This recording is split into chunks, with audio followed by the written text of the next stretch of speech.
Hello guys, सार्थ academy के political science series में आप सभी का स्वागत है। अभी हम इस पॉलिटिकल साइंस सीरीज में इस वीडियो में एक प्रमुख राजनीतिक अवधारणा संप्रभुता का सिद्धांत देखेंगे। इससे पहले कि हम संप्रभुता के सिद्धांत को देखने की शुरुआत करें, आप लोग से निवेदन है कि यदि आपको यह वीडियो अच्छा लगे तो आप इसको लाइक ज़रूर कीजिएगा, और यदि आप इस पॉलिटिकल साइंस सीरीज से जुड़ना चाहते हैं तो आप इस चैनल को सब्सक्राइब जरूर कीजिएगा। संप्रभुता की अवधारणा राजनीति सिद्धांत की एक महत्वपूर्ण अवधारणा है। इसकी तुलना हम व्यक्ति और उसके प्राण से कर सकते हैं। जिस प्रकार व्यक्ति में प्राण निहित होता है, उसी प्रकार राज्य में संप्रभुता निहित होती है। जिस प्रकार यदि व्यक्ति से प्राण निकल जाए तो फिर व्यक्ति मृतप्राय हो जाता है, उसी प्रकार यदि राज्य से संप्रभुता निकल जाए तो फिर राज्य मृतप्राय हो जाएगा, यानी कि राज्य का अस्तित्व समाप्त हो जाएगा। राज्य का अस्तित्व सिर्फ इसलिए रहा है क्योंकि उसमें संप्रभुता निहित है। यदि संप्रभुता की संकल्पना को राज्य से निकाल दिया जाए तो फिर राज्य का महत्व समाप्त हो जाता है। इसको हम एक तरह के एक और तरीके से देख सकते हैं कि जैसे कि हम जानते हैं कि राज्य के 4 मूल तत्व हैं: जनसंख्या, भूमि, सरकार और संप्रभुता। तो ये 4 तत्व में संप्रभुता जो तत्व है वो सबसे महत्वपूर्ण तत्व है। इसको राज्य की आत्मा या राज्य का प्राण कहा जाता है। क्योंकि कोई भी जो संस्था है या कोई भी संगठन है जिसमें कि प्रत्येक संस्था और प्रत्येक संगठन में कुछ ना कुछ जनसंख्या होती है, वहाँ उसका कोई ना कोई शासन व्यवस्था करने वाला होता है और उस एक निश्चित क्षेत्र में वो संस्था काम करती है। तो वह मानवीय संस्था जो है इस तरह से होती है, लेकिन जब उसमें संप्रभुता का निवास हो जाता है तब वह राज्य कहलाता है। तो इस प्रकार जो राज्य के 4 मूल तत्व है, इसमें संप्रभुता ही ऐसा तत्व है जिसके कारण किसी संस्था को राज्य कहा जा सकता है। तो इस प्रकार हम देख सकते हैं कि यह संप्रभुता की संकल्पना जो है, इसी के कारण जो है राज्य अन्य मानवीय समुदायों, संगठनों तथा संस्थाओं से अलग होता है या भिन्न बनता है। यदि संप्रभुता को हटा दिया जाए तो राज्य भी अन्य मानवीय समुदायों या संगठनों की भांति एक संगठन बन के रह जाएगा। यही जो संप्रभुता है, यही राज्य को आंतरिक रूप से सर्वोच्च बनाता है और बाह्य रूप से स्वतंत्र बनाता है। यहाँ आंतरिक रूप से सर्वोच्च कहने का मतलब है कि इस संप्रभुता के कारण ही राज्य जो है अपने क्षेत्र में सर्वोच्च संस्था बनती है, और बाह्य रूप से स्वतंत्र कहने का मतलब है कि इस संप्रभुता के कारण ही एक राज्य जब अपने समान अन्य राज्यों के साथ संबंध बनाता है तो वहाँ पर यह स्वतंत्रतापूर्वक उससे संबंध बनाता है। अब हम संप्रभुता का अर्थ देखते हैं तो हम देखेंगे कि संप्रभुता का जो अंग्रेजी पर्याय है वो है सोवरेनिटी। यह शब्द जो सोवरेनिटी है, यह लैटिन शब्द सुप्रानस से बना है। ये क्वेश्चन भी पूछता है कि संप्रभुता किस लैटिन शब्द से बना है, तो ये लैटिन वर्ड सुप्रानस से बना है। सुप्रानस 2 शब्दों से मिलकर बना है, सुपर प्लस एनस। यहाँ सुपर का अर्थ है सुप्रीम और एनस का अर्थ है पावर। तो इसका अर्थ हो गया सुप्रीम पावर। जब हम इसको हिंदी में देखते हैं तो सुप्रीम का जो हिंदी होता है वो होता है सर्वोच्च, श्रेष्ठ या परम, और यहाँ पावर का जो हिंदी होता है वो होता है शक्ति। तो इस प्रकार जब हम शाब्दिक दृष्टिकोण से देखते हैं तो संप्रभुता का अर्थ हो जाता है सर्वोच्च शक्ति या श्रेष्ठ शक्ति या फिर परम शक्ति। तो शाब्दिक दृष्टिकोण से संप्रभुता का आशय हो गया एक सर्वोच्च शक्ति या श्रेष्ठ शक्ति या परम शक्ति। इस प्रकार संप्रभुता एक ऐसी सर्वोच्च सत्ता या शक्ति है, सर्वोच्च सत्ता या शक्ति है जिसके ऊपर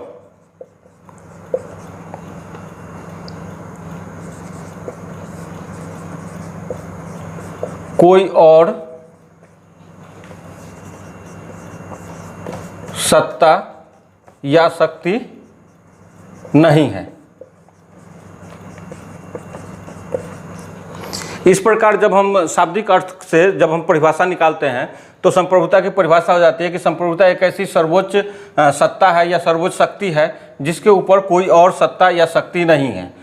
तो जब हम इसको व्यवहारिक दृष्टिकोण से देखेंगे कि व्यवहारिक दृष्टिकोण से कौन सी ऐसी संस्था है या कौन सी ऐसी सत्ता है जो सर्वोच्च होती है, जिसके ऊपर कोई और सत्ता या कोई और शक्ति नहीं होती है, तो व्यवहारिक दृष्टिकोण से हम जब देखेंगे तो राज्य में ही ये ऐसी शक्ति निहित होती है। तो राज्य ही सर्वोच्च शक्ति या सर्वोच्च सत्ता होती है।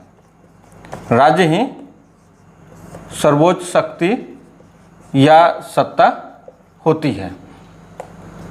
अब हम देखेंगे कि राज्य ही सर्वोच्च शक्ति है या सर्वोच्च सत्ता है, तो ये हम कब देखते हैं कि राज्य अपनी सर्वोच्चता को सिद्ध कर रहा है।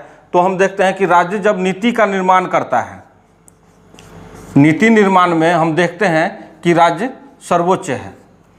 तो इस नीति निर्माण में वो दो तरह से नीति बनाता है, दो क्षेत्र के लिए नीति बनाता है। एक तो है आंतरिक क्षेत्र के लिए, अपने आंतरिक भाग के लिए, और दूसरा है बाह्य भाग के लिए।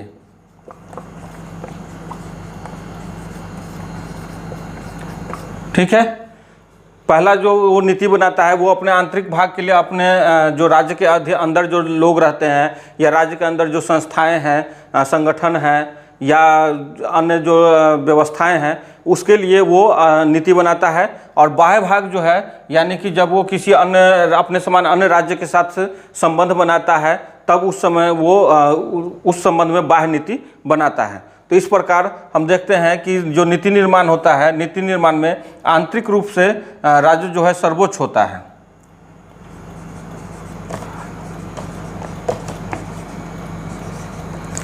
कैसे? क्योंकि ये जो भी नीति बनाता है अपने अधीन रहने वाले लोगों के लिए या संस्थाओं के लिए या संगठनों के लिए, तो वो सभी इसके जो नीति है या जो नियम है उसका पालन करता है। सभी संस्थाएं और व्यक्ति जो है, सभी व्यक्ति एवं संस्थाएं इसके अधीन होती हैं, एवं संस्था जो है इसके आदेश का पालन करती है। तो इस प्रकार हम देखते हैं कि यह आंतरिक रूप से सर्वोच्च है। बाह्य रूप से जब यह अन्य अपने समान अन्य राज्यों के साथ संबंध बनाता है, तब वो वहाँ स्वतंत्र होता है, यानी अपनी स्वतंत्रता पूर्वक उससे संबंध बनाता है, स्वतंत्रता पूर्वक अपनी नीति के अनुसार किसी राज्य के साथ संबंध बनाता है। तो इस प्रकार हम देखते हैं कि जो संप्रभुता है वो सर्वोच्च शक्ति है या सर्वोच्च सत्ता है जो राज्य में निवास करता है। और राज्य जो है इस अपनी सर्वोच्च शक्ति या सर्वोच्च सत्ता का प्रयोग कब करता है, तो और नीति निर्माण में करता है। और ये नीति निर्माण ये दो भागों के लिए करता है। एक तो है अपना आंतरिक भाग के लिए और दूसरा है बाह्य भाग के लिए। आंतरिक भाग में वह अपने राज्य के अधीन रहने वाले लोग या फिर जो संस्था है उसके लिए नीति का निर्माण करता है। और बाह्य भाग में जब वह अपने समान अन्य राज्यों के साथ संबंध बनाता है, तब वह स्वतंत्रता पूर्वक संबंध बनाता है। तो इस प्रकार हम संप्रभुता का अर्थ देख लिए। जो हमने संप्रभुता की परिभाषा देखी है उसके आधार पर संप्रभुता की कुछ विशेषता निकल करके सामने आती है। इसमें से पहली विशेषता है कि संप्रभु जो होता है वो अपने क्षेत्र में सर्वोच्च एवं सर्वशक्तिमान होता है। इसका कहने का मतलब यह है कि जिस क्षेत्र में अपने क्षेत्र में, यानी कि जहाँ पर उसका नियंत्रण है, उस क्षेत्र में संप्रभु सर्वोच्च होता है, सर्वशक्तिमान होता है।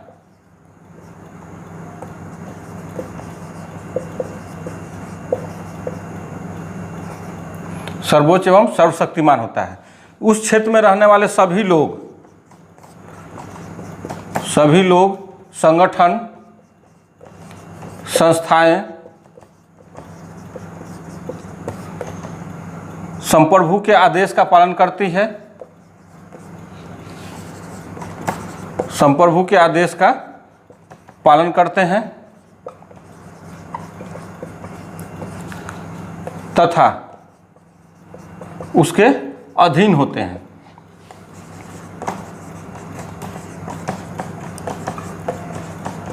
इस प्रकार जो संप्रभु है, संप्रभुता है, वो अपने नियंत्रण वाले क्षेत्र में, जहाँ तक उसका नियंत्रण है, वो उस क्षेत्र में वह सर्वोच्च होता है, सर्वशक्तिमान होता है। क्योंकि वहाँ उस क्षेत्र में रहने वाले जितने भी लोग हैं, संगठन हैं या संस्थाएं हैं, वो संप्रभु के आदेश का ही पालन करते हैं और उसके अधीन होते हैं, उसकी अवहेलना नहीं कर सकते हैं। अब हम दूसरी विशेषता देखते हैं। दूसरी विशेषता है कानून का स्रोत।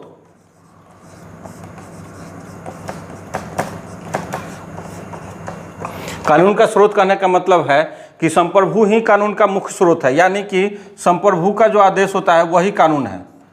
संप्रभु का आदेश ही कानून है।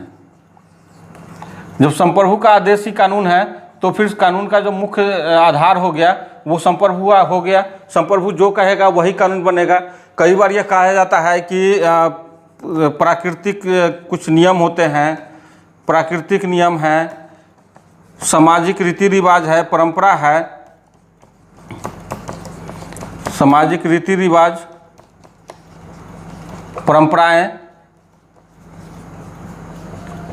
ऐसा माना जाता है कि जो प्राकृतिक नियम है, सामाजिक रीति रिवाज है, परंपराएं हैं, प्रथाएं हैं, ये सब जो है, चूँकि इसको संप्रभु आदेश नहीं देता है बल्कि ये अपने आप समाज में डेवलप होते हैं, विकसित होते हैं, इसलिए यह संप्रभु का आदेश नहीं होते हुए भी इसके अनुसार लोग काम करते हैं। लेकिन यह जो है एक स्तर तक ही सत्य है, क्योंकि यदि संप्रभु है वहाँ पर तो फिर कोई भी प्राकृतिक नियम या कोई भी सामाजिक रीति रिवाज या परंपराएं या प्रथाएं कोई भी हो, वो तभी वहाँ विद्यमान रहेगी जब संप्रभु उसको रहने देगा। यदि संप्रभु चाहे तो उस प्राकृतिक नियम को हटा सकता है, उस सामाजिक रीति रिवाज को बदल सकता है और अपने अनुसार आदेश दे करके उसमें परिवर्तन ला सकता है या उसको पूरी तरह से समाप्त कर सकता है। तो किसी भी क्षेत्र में जहाँ पर कि संप्रभु है, अपने क्षेत्र में कोई प्राकृतिक नियम को चलने की वह आदेश दे सकता है या उसको रोकने का भी आदेश दे सकता है। यदि वह इसको रोकता नहीं है और यह समाज के संचालन में यदि इसका सहयोग लिया जाता है तो इसका मतलब है कि संप्रभु ने उसको अपने मौन स्वीकृति दे दी है तो कि ये रीति रिवाजें चलेंगी। यदि उसको चाहेगा तो वो उसको बदल सकता है, वो उसमें परिवर्तन कर सकता है, ये उसको रोक सकता है। तो इस प्रकार जो प्राकृतिक नियम या सामाजिक रीति रिवाज या परंपराएं जो हैं, ये भी संप्रभु के आदेश से ही चल सकते हैं। इस प्रकार हम कह सकते हैं कि संप्रभु का आदेश ही कानून है, संप्रभु से बाहर कोई कानून नहीं हो सकता है। जो संप्रभुता की तीसरी विशेषता है वो है निरंकुश। संप्रभुता जो होता है निरंकुश होता है तथा असीमित होता है। यहाँ निरंकुश कहने का मतलब है कि संप्रभुता पर कोई अंकुश नहीं है। असीमित कहने का मतलब है कि संप्रभुता पर कोई सीमा नहीं है, यह बिना सीमा के और बिना अंकुश के है। यह न तो इस पर कानून की सीमा है या कानून का अंकुश है। क्यों? क्योंकि जो भी कानून है वह कानून जो है संप्रभुता का आदेश ही है, और संप्रभुता जब स्वयं आदेश देता है तो वो अपने आप पर उस कानून के द्वारा अंकुश नहीं लगा सकता है, या कानून का जो संप्रभु के आदेश ही कानून है तो उस कानून का संप्रभु पर बंधन नहीं हो सकता है। सामाजिक रीति रिवाज भी बंधन इस पर नहीं डाल सकता है, क्योंकि सामाजिक रीति रिवाज जो है संप्रभु के आदेश से ही चल सकता है या संप्रभु के आदेश से ही खत्म हो सकता है। तो यह भी संप्रभु पर ही निर्भर है, जबकि न कि संप्रभु इस पर निर्भर है। साथ में प्राकृतिक नियम भी जो है वो भी संप्रभु पर बंधन नहीं लगा सकता है। क्योंकि प्राकृतिक नियम की व्याख्या भी संप्रभु ही करता है और इसका यह भी संप्रभु पर ही निर्भर है। तो इस प्रकार हम देखते हैं कि संप्रभु पर न तो कोई अंकुश है और न ही कोई सीमा है। चौथा जो इसकी विशेषता है वो है सर्वव्यापक एवं सार्वभौम। सर्वव्यापक एवं सार्वभौम। यहाँ सर्वव्यापक कहने का मतलब है कि जो एक निश्चित क्षेत्र है, एक निश्चित क्षेत्र में जहाँ पर कि संप्रभुता का अधिकार है, तो उस निश्चित क्षेत्र में सभी जगह संप्रभु विद्यमान है।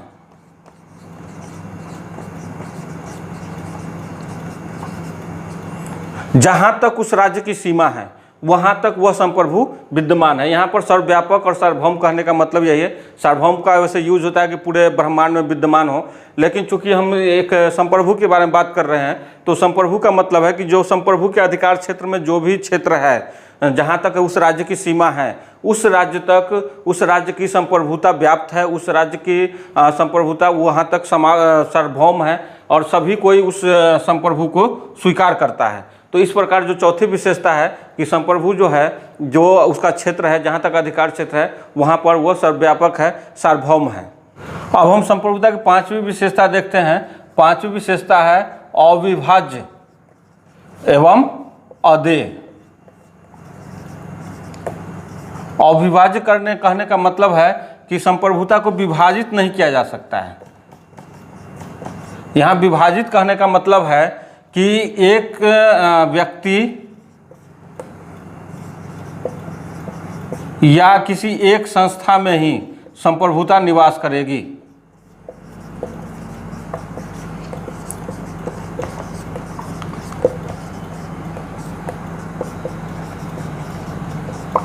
कहने का मतलब है कि संप्रभु को हम विभाजित नहीं कर सकते हैं। जब जिस राज्य में संप्रभु विद्यमान है, उस राज्य में संप्रभु या तो एक व्यक्ति में निवास करेगा या फिर व्यक्तियों की एक संस्था में।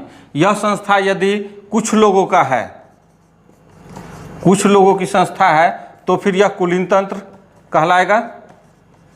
और यदि यह समाज के समस्त लोगों की संस्था है, यदि हम कहेंगे कि यह समाज के समस्त लोगों की संस्था है, तो फिर इसे लोकतंत्र या जनतंत्र कहा जाएगा, प्रजातंत्र कहा जाएगा। तो इस प्रकार, लेकिन ये रहेगा किसी एक संस्था में ही। अब लोकतंत्र में भी कई बार होता है कि आजकल के समय में आप देखते हैं कि लोकतंत्र में भी सरकार के 3 अंग हो गए हैं। विधायिका है,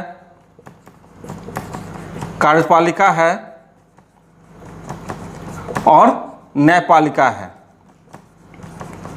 तो आज के समय में आप देखिएगा कि ये तीनों संस्था जो है इस संप्रभु शक्ति का मिल बांट करके प्रयोग करता है, यानी कि संप्रभु जो है अब ये तीनों संस्था में विभाजित हो गया है। तो यहाँ पर आकर के देखिएगा कि संप्रभु की महत्ता भी समाप्त हो गई है।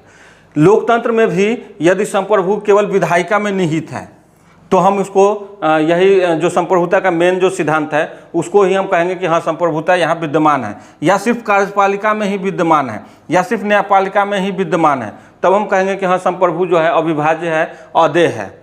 लेकिन आज के समय में जो विधायिका, कार्यपालिका, न्यायपालिका जो मिलजुल कर जो संप्रभुता का प्रयोग करता है, तो फिर उसको हम यही कहेंगे कि यह संप्रभुता विभाजित हो गया। और आज के समय में जैसा कि कई सारे बहस भी हुए हैं कि संप्रभुता अब जो पहले के कॉन्सेप्ट था वो अब संप्रभु नहीं रह गया है, संप्रभुता विभाजित हो चुका है। लेकिन जो उस समय जो संप्रभुता का सिद्धांत दिया गया था, उसमें विधायिका शक्ति, कार्यपालिका शक्ति या न्यायपालिका शक्ति, तीनों शक्ति किसी एक व्यक्ति में निहित होता था या किसी एक संस्था में निहित होता था, जो कि सर्वोच्च होता था। और सर्वोच्च होने के कारण वो सारा निर्णय वही लेता था। और जब हम संप्रभुता को देखते हैं कि अविभाज्य है, तो फिर हम यह जानते हैं कि जब वो यह अविभाज्य है तो यह अदेय भी होगा। यह किसी को दिया नहीं जा सकता है। यदि दिया भी जाएगा तो फिर यह हमेशा के लिए दिया जाएगा, हमेशा के लिए। फिर जिसको दिया जाएगा वो संप्रभु हो जाएगा, फिर पहले वाला व्यक्ति संप्रभु नहीं रहेगा। जैसे ही संप्रभुता का स्थान परिवर्तन होगा और यह संप्रभु जिसके पास जाएगा वो संप्रभु हो जाएगा, फिर पहले वाला व्यक्ति संप्रभु नहीं रहेगा। तो इस प्रकार जो संप्रभुता की जो पांचवी विशेषता है कि संप्रभुता अविभाज्य एवं अदेय है। अब हम संप्रभुता की छठी विशेषता देखते हैं कि यह अस्थायी है या शाश्वत है। अस्थायी या शाश्वत कहने का मतलब है कि वह हमेशा विद्यमान रहता है।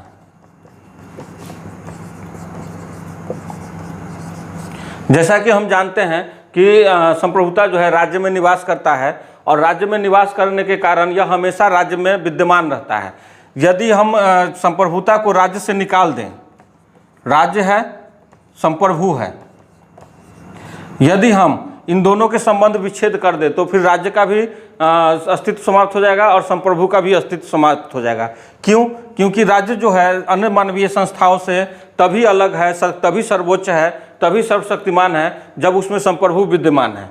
यदि राज्य से संप्रभु को हटा दिया जाए तो फिर राज्य का अस्तित्व समाप्त हो जाएगा। उसी प्रकार संप्रभु जो है राज्य में ही निवास करता है, और यदि राज्य को समाप्त कर दिया जाए तो फिर संप्रभु भी समाप्त हो जाएगा। इसलिए जब तक राज्य है तब तक संप्रभु रहेगा। और जैसा कि हम जानते हैं कि इस राज्य की समाप्ति संभव नहीं है, तो जब राज्य की समाप्ति संभव नहीं है तो संप्रभु की समाप्ति भी संभव नहीं है। इसलिए कहा जाता है कि ये संप्रभु जो है वो अस्थायी है, शाश्वत है, यानी हमेशा विद्यमान रहेगा।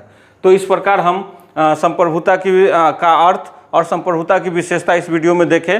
अब अगली वीडियो में हम संप्रभुता के प्रकार और विभिन्न प्रकारों की व्याख्या को देखेंगे। इस वीडियो में इतना ही, धन्यवाद।